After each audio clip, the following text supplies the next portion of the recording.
My client stole $10,000 from me, so I forced him to demolish his entire backyard. I run a small exterior design firm and spent 6 months renovating a massive estate for a man named Marcus.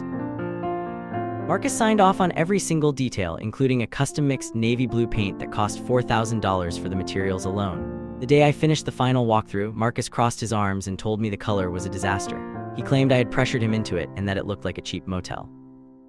He then stated he was withholding the final payment of $10,000 until I repainted the entire house for free. I showed him the signed color samples and the contract, but he laughed and told me to sue him because his lawyers were more expensive than my entire business.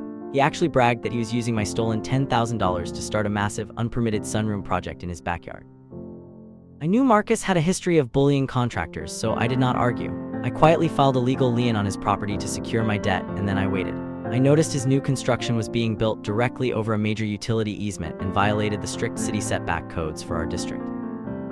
Any structure there required a specific, nearly impossible variance that he definitely did not have because he never filed for permits. Instead of reporting him immediately, I watched as he spent his entire life savings and a massive personal loan on this spite project.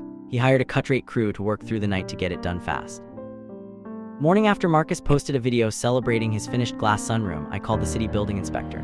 I provided the site plans and photos of the construction over the utility line. 2 days later, a city official arrived with a demolition mandate. Because the structure blocked emergency access to the main sewer line, the city gave him 48 hours to clear the site.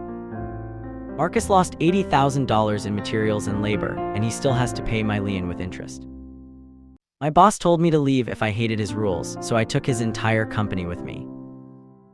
I worked as the senior vice president for a logistics firm run by a man named Garrett. Garrett inherited the business from his father and treated the staff like rented mules. Last month, Garrett called a mandatory meeting at 6 in the evening on a Friday. He announced he was cutting all commissions by 50% to fund his new yacht. When I stood up and said the sales team would quit, Garrett laughed in my face. He pointed at the door and shouted, "If you do not like it, leave. You are all replaceable garbage." I looked at my team and we all walked out that second. Garrett did not realize that his father never made us sign non-compete agreements. I had $6 million in personal savings and a massive list of private contacts.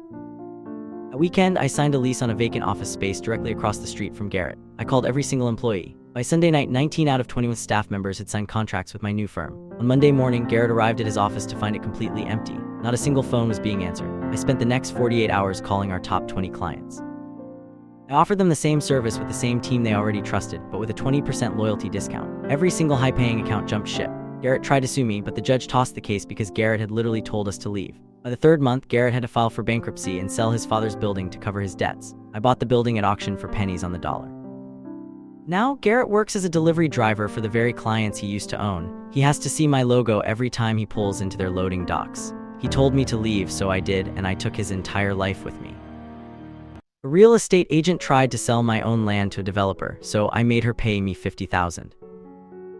I have lived on my 3-acre property for 5 years. I own the land outright, but the small modular home on it is leased from a local company. Last month, a real estate agent named Sandra showed up at my door. She was representing a massive developer who had just bought out the modular home company. Sandra told me the entire property had been sold and I had 72 hours to pack my bags and vanish. When I told her I actually owned the land beneath the house, she laughed in my face. She called me a pathetic squatter and said she had seen the title. She was lying. She had only seen the lease for the physical structure. Sandra told me that if I did not leave quietly, she would make sure I never passed a background check again. The next day, she returned with a document. She offered me $500 as a move-out incentive. She said, "Sign this now and take the cash, or I will have the sheriff throw your junk in the street by Monday." I told her I would sign if she accepted my updated version of the digital contract, which included an expedited processing clause. Sandra was so eager to close the deal that she signed my revised version without reading a single word of the fine print. I did not sign a move-out waiver. Instead, I inserted a clause stating that any unauthorized entry onto my deeded land would incur a $50,000 liquidated damages penalty, payable immediately by the signing agent. Sandra showed up the following morning with a bulldozer to clear my garden. I called the police and handed them my deed and the contract Sandra signed. The officers ordered the crew to leave and told Sandra she was trespassing. When she realized she had personally signed a legal guarantee for $50,000, she turned gray. My lawyer filed the suit 2 days later. Sandra was fired from her firm and is now being forced to sell her own home to pay me. An agent tried to sell my house without my permission, so I bought her debt and evicted her. I live on a 50-acre plot that has been in my family for 3 generations. There's an old guest house on the edge of the property that I live in while the main manor undergoes renovations.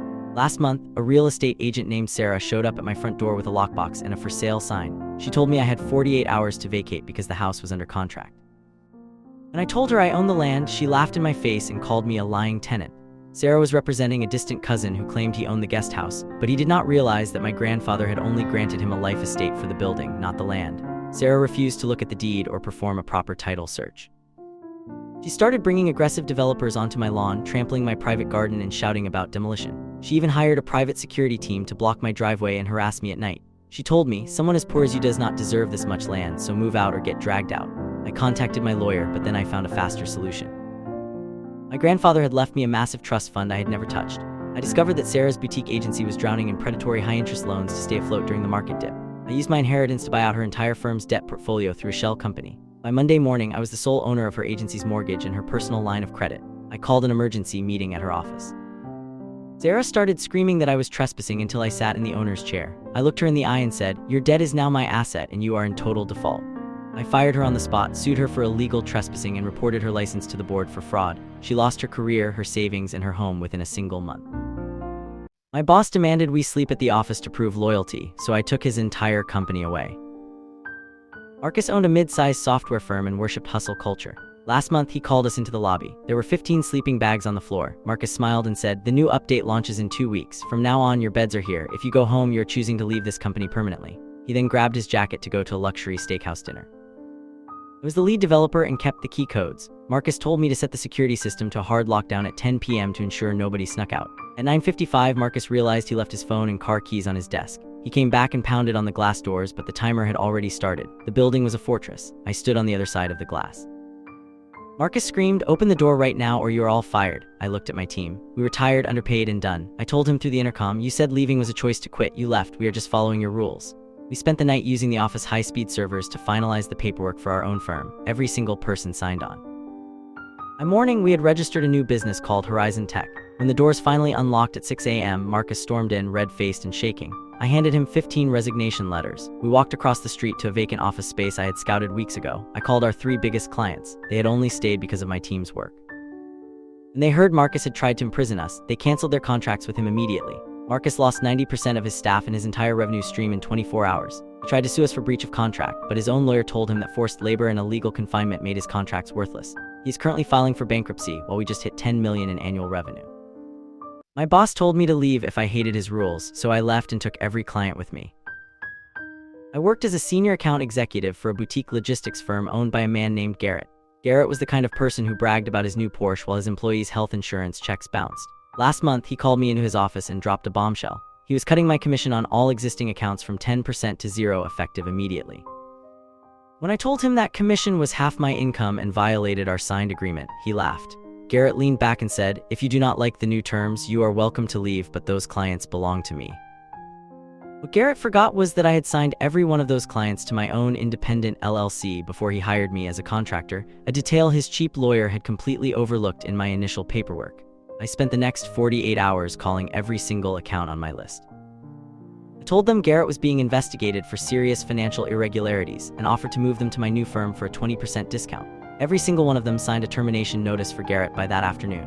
On Monday morning, I walked into Garrett's office and handed him my resignation along with 35 contract terminations. Garrett went purple.